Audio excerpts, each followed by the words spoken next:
09 4440981. You can also tweet at smooth981, and we're streaming live, so you can catch the live stream up on our YouTube channel. It's smooth981 FM Lagos.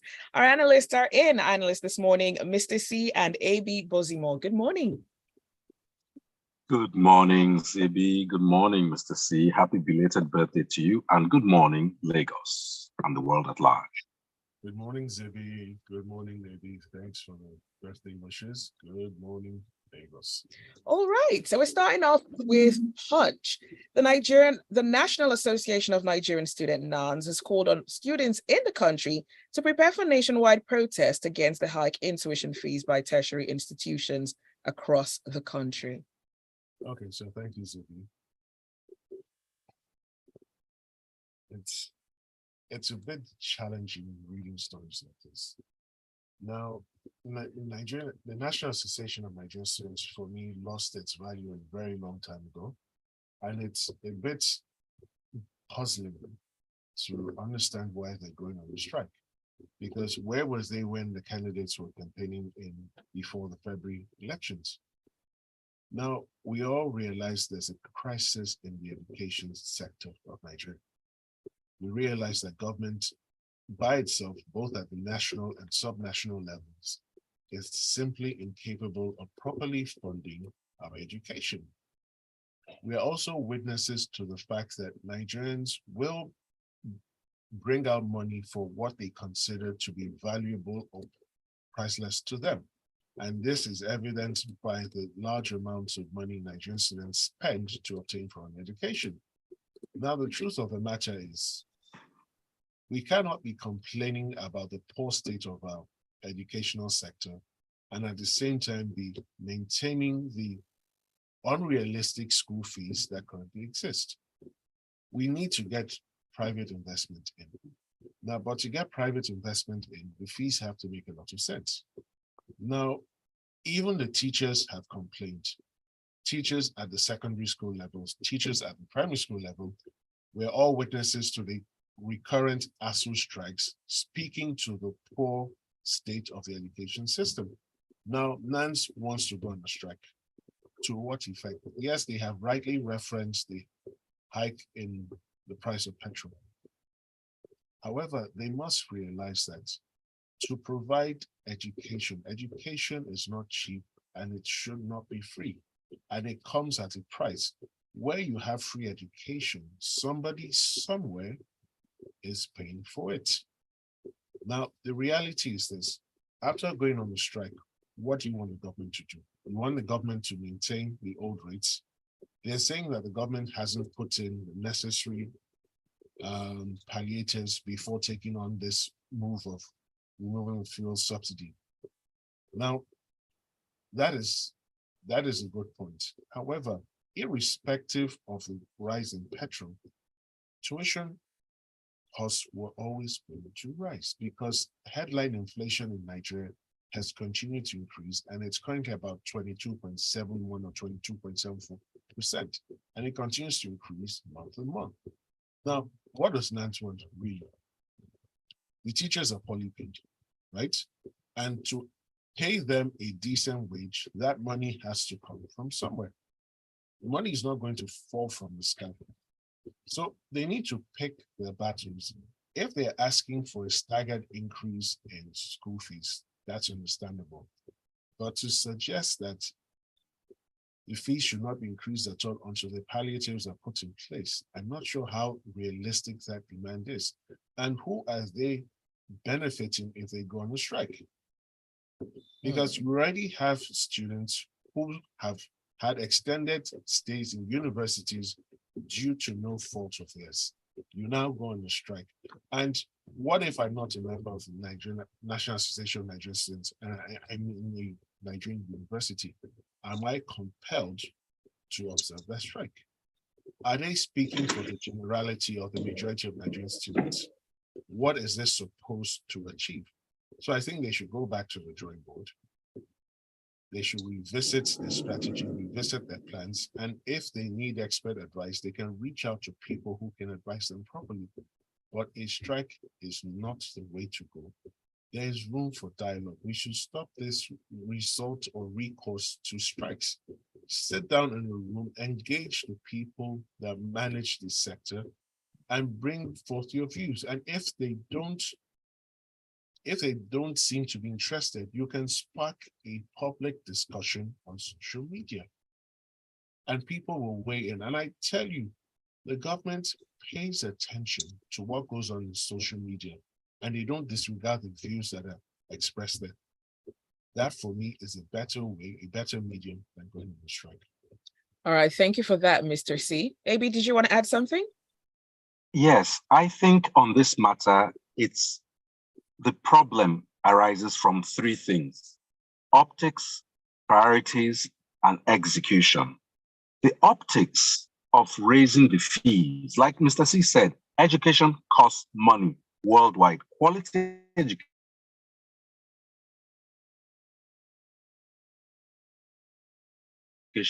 costs money. Money in the billions of naira for SUVs. We have been told that 400 billion was saved in 1 month from the so-called non-payment of subsidy. You see, we are saying if such monies have become available, you know, subsidy is not a dirty word. It's what we're subsidizing. If you take all or some of those monies and direct them towards the educational sector, then, like Mr. C said, you can have a staggered step up of these fees. But to go from, in some cases, 45,000 to 100,000, for many families, that just simply becomes an impossible hurdle to cross. Then there's priorities. Yes, you are saying education, you're on your own as people, but you're prioritizing SUVs and other allowances for yourselves out for 469 odd people. And then execution. How are you going about it? A policy might even have merits, but how you actually roll it out is key. And when you just make a fiat statement and you make fiat announcements without executing, applying thought to it, then you have this kind of pushback, even when people can logically see the merits in the policy. So it's optics, priorities, and execution. That's the problem here. All right, thank you, AB. From a Daily Trust, electricity distribution companies in Lagos say the proposed standard transfer specification, which is a metering code to be introduced soon, is certainly not targeted towards increasing electricity tariffs.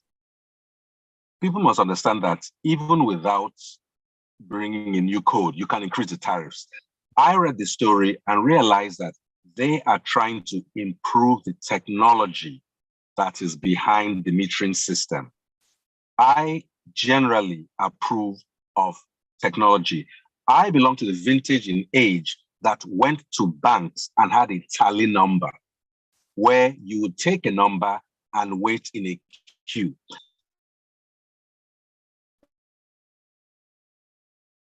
In fact, there were humorous adverts back being that long.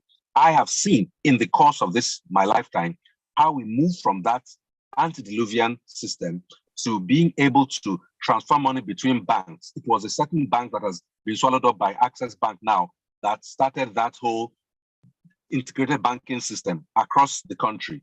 Now everybody's doing it. Now you can sit down with your cell phone, which didn't exist when I was a youth, and transfer and receive money. So technology is not a bad thing. In the electricity sector as well, they're saying metering should have some technological improvements. However, you're metering what? How about we must be able to walk and chew gum at the same time. As we're upgrading this technology, let us upgrade the supply and availability of electricity so that when you are metering me, I see and experience and enjoy the power, number one. And number two, let it be seen that anybody who wants a meter can get one. There seems to still be a gap in metering in Nigeria that I can't understand why it's not being filled. There's demand, but somehow you have this huge, steep, mountain to climb to get a meter with all sorts of, blocks along the way. You move into a unit somewhere abroad, all you have to do is call and say, this is your address, and somewhere you're connected. We have all the technology. We have NIN, BVN, every N in the world. Connect a customer to a meter using one of those databases and let people pay. And if you don't pay, you are cut off. And if you bypass, you are punished to such an extent that is a huge deterrent to being a criminal consuming power illegally. All right, thank you, AB. Let's go on to some messages coming through via WhatsApp. Shagun says, will the hard-up students not be eligible for student loans?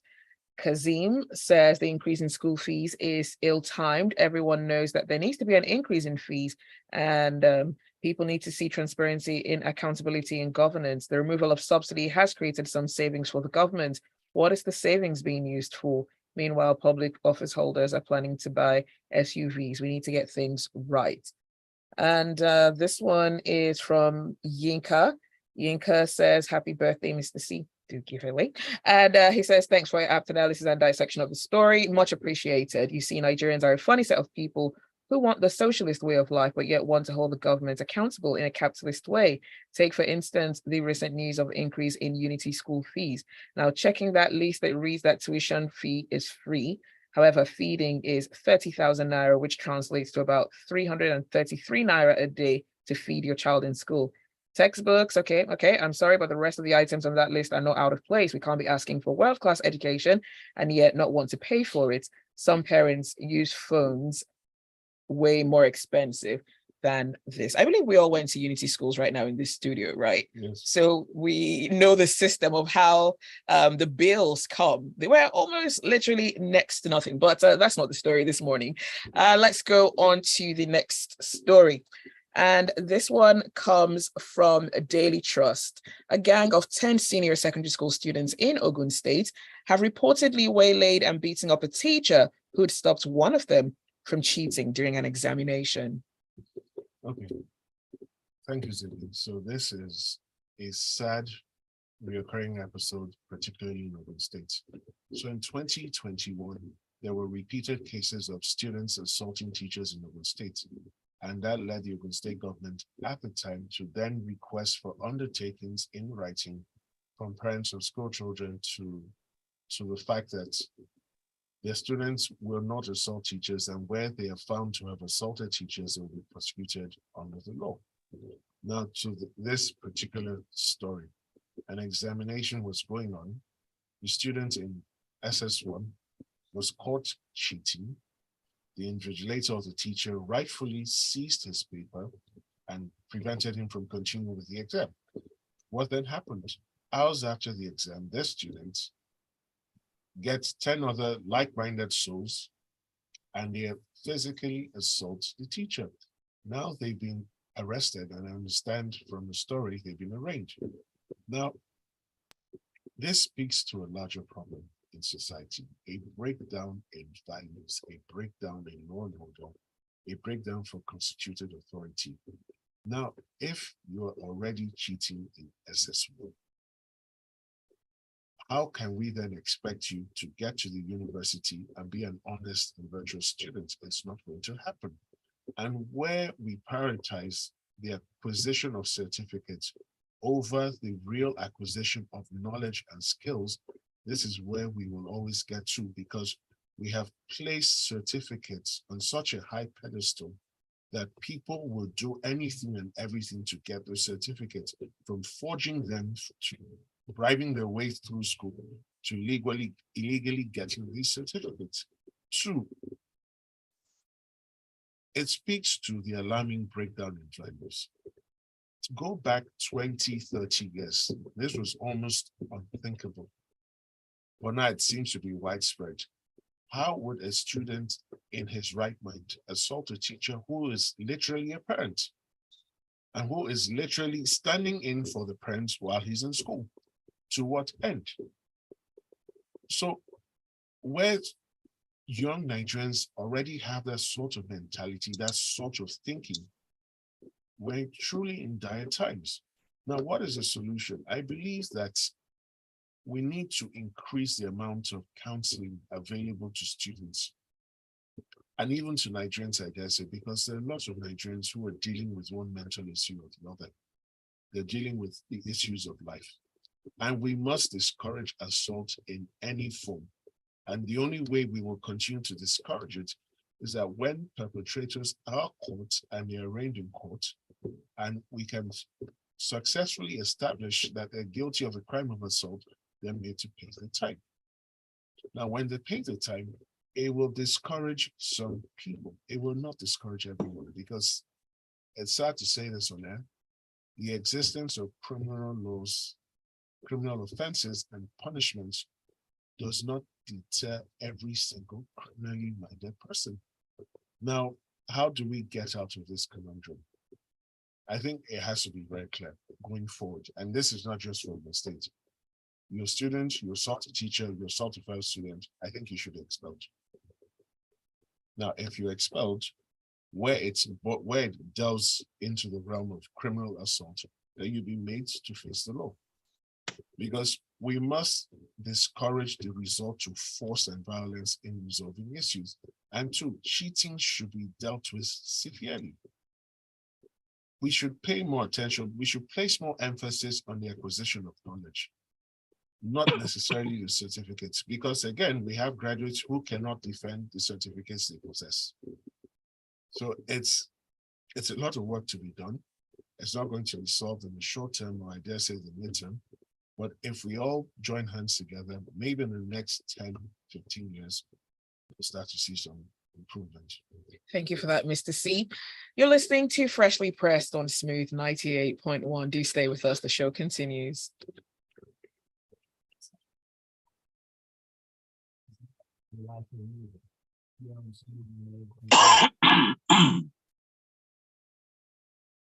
The nerve of students to actually attack a teacher. I mean, it boggles the mind.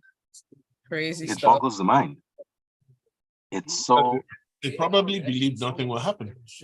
Yeah, because that's become ingrained in, you know, the quote unquote Idan generation. You know, that anything, I know they take not, who are you to assault another? And then your teacher, no less. I know my life has been so positively affected by teachers all my life. So, okay, I'm a child of key teachers. Start your creation by downloading My parents and lecturers. So maybe I think it's lack of home training, honestly. Simply lack of home training. Bottom line. Because you don't have to respect a teacher because they're a teacher, but first of all, they are in authority over you, whether they're younger or older than you. In fact, one of my favorite lecturers in university was one of the youngest, an NYSC graduate that time, but he had such an impact on my life. I've never forgotten him. I think I'm going to have to write about him one of these days. Just a thank you, because he's still alive. He's out there doing good things. Oh, nice.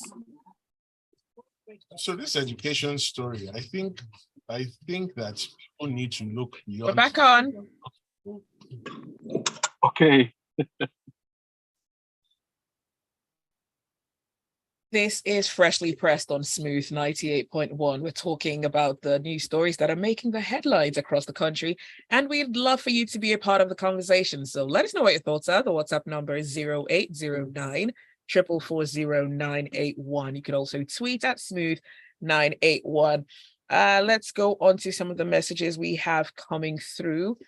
Abbas says, and this is in response to the students who assaulted a teacher. He says those students have the effrontery to beat up their teachers who tried to stop them from cheating because we allowed a precedence of showing emotion with the jam girl. That is not accurate, Abbas. I don't think there've always been some ill-bred children from the dawn of time. Even when you were in secondary school, I'm sure you were aware of a few, not a lot, but maybe one or two bad students who might have tried it on with the teacher. And sometimes even other students would step in and try to warn that person off. So I don't believe that this is linked to a young girl who falsified her results. All right. Okay, we are eroding our moral values. All right, so let's go on to another message. And this one comes from Yemi from Marina. He says, thanks for the apt analysis on power. It's so annoying that even when the government says metering is free, it's cost an average of 150,000 naira to get 1 meter, which is quite sad. JP says, I couldn't agree more on metering of these apt chairs. And Toyin from Ijesha says, why must everything be increased like school fees before we can move forward? I went to LASU during the Tinubu administration in Lagos State, I paid 250. Is that 250,000 naira? Please clarify.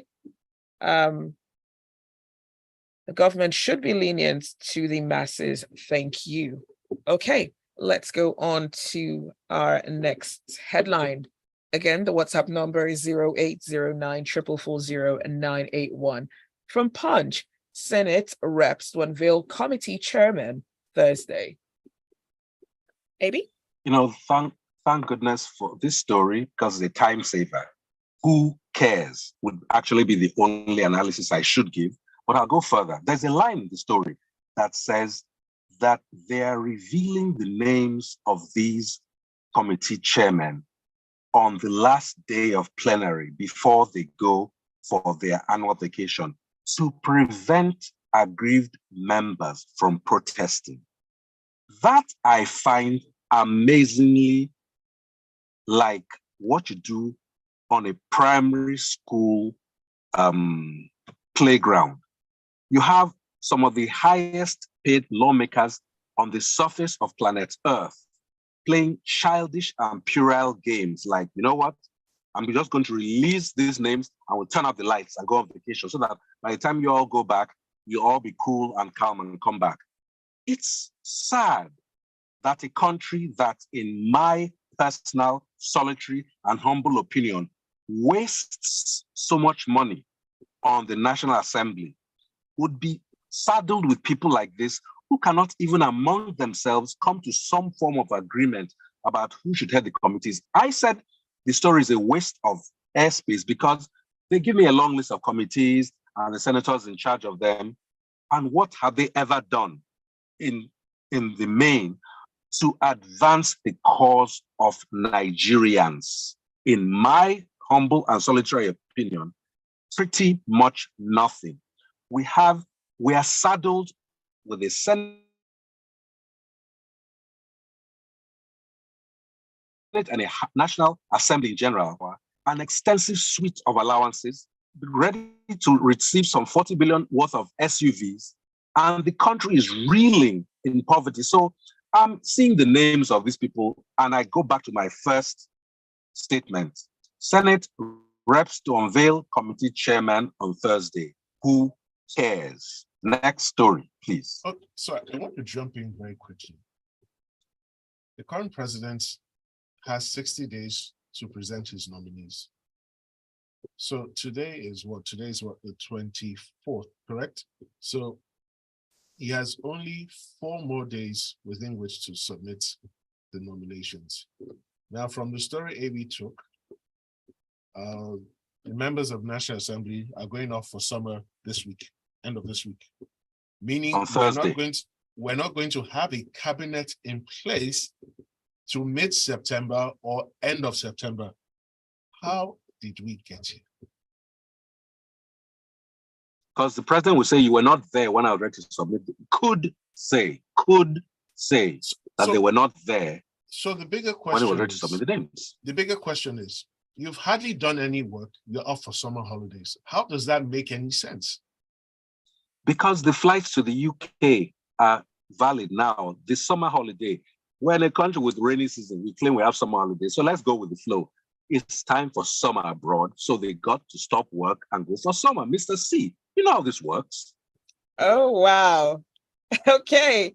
Deji from Isolo says, thank you, Amy, for the comments on increments of tuition fees. We cannot equate the Nigerian system of education with that of the Western world. The value is obvious abroad. If they increase it to 500,000, they would only enrich themselves, and eventually it would add to the output of school students. Okay, Deji, I'm sorry. It's very difficult to get your message, but if you could perhaps rephrase, that would be much appreciated. Bob from Surulere says the government is not listening to the public. They're yet to review the downwards remuneration of state and federal executives and lawmakers in line with public outcry on social media. From Premium Times, the Lagos State government has stated that none of the 103 bodies approved for mass burial were recovered from the Lekki toll gates in October 2022 during the NSAS protest against police brutality. Okay, thank you, Zibby. And Our thoughts continue to go out to the families of those who lost their lives during the NSAS protests and events on the 20th of October 2020. Now, as we are already aware, the Lagos State government has denied that anybody died at the toll gate.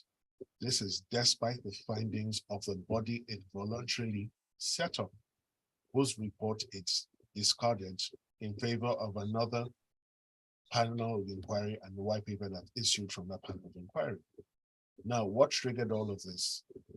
Sometime yesterday, I think sometime during the weekend, a letter purportedly from a Lagos State government agency approving for a particular sum to be paid to a private morgue to dispose of bodies that were deposited in the aftermath of the 20th of October shootings. Now, the Lagos State government has come out to officially debunk that story, that letter, and they've said that the report is the handwork of mischief makers, that it is their policy to clear morgues from time to time, and that more importantly, the bodies that were described in that letter were not bodies that were picked up from the toll plaza vicinity, but from the pockets of violence and incidents that happened in the aftermath of that 20th of October incident. Now, the question I have for the Lagos State government is this: if truly those bodies were picked up from other locations in Lagos outside the toll plaza, why did you take them to a private morgue? They're public-owned morgues owned by the Lagos State government, where you probably not have had to incur any costs, or you could write off the costs since the morgue belongs to you. Why did you have to deposit the corpses in a private morgue? Two, how is it your business how a private morgue disposes of the bodies deposited with it? Your jurisdiction should, in a matter of speaking, be restricted to public morgues. All you should do is provide regulations and a procedure for disposing of bodies. But to say that you are interested in clearing out morgue spaces for private morgues, it beats understanding, it beats logic, it beats explanations. Two, why are you clearing them now? Why didn't you clear them in 2021? Why didn't you clear them in 2022? And why? And they claim that they invited relatives of the people who died to come for a DNA test. Now, Lagos State government, you cannot be speaking from both sides of the mouth. In one breath, you say nobody died. So who are you inviting to come and provide DNA? Now, with regards to the story with trying to put the government's position out there, they did state that it was as a result of the fatalities that had happened all across Lagos. I mentioned not that. just, okay. I mentioned that. So where I'm going with this, right? These 103 bodies, I'm not sure it was public knowledge that bodies were deposited at a private morgue. If this letter or this incident of last weekend didn't come out, I'm not sure how many people knew bodies from that October 20th and its accompanying dates had bodies in the private morgue. Now, they've come out to deny it. Lagos State government has said these are bodies that came from other places. Now, very quickly, again, why did you not put them in your public morgues? All right, let's look at a few messages really quickly. This one is from Don Kelvin. He says the issue of assault on teachers started with parents going to assault teachers over their awards, which is giving rise to students themselves feeling it's okay to assault teachers. I believe even as the students are being made to face the full force of the law, the parents should also be fined. Toyin says, good morning. I mean, 250 Naira as fees. Okay, what year was that? I'm just curious. 90s. I think sometime in the 90s to early mid-2000s, yeah. Wow, interesting. Well, that is all the time that we have for Freshly Pressed this morning. Thank you for your messages. Thanks for listening. And of course, special thanks to our analysts, Mr. C and AB, for joining us. You're welcome. Thank you. The privilege and pleasure of both mine. Have a wonderful day and a week ahead. Thank you, AB. Maybe we'll talk. The headlines.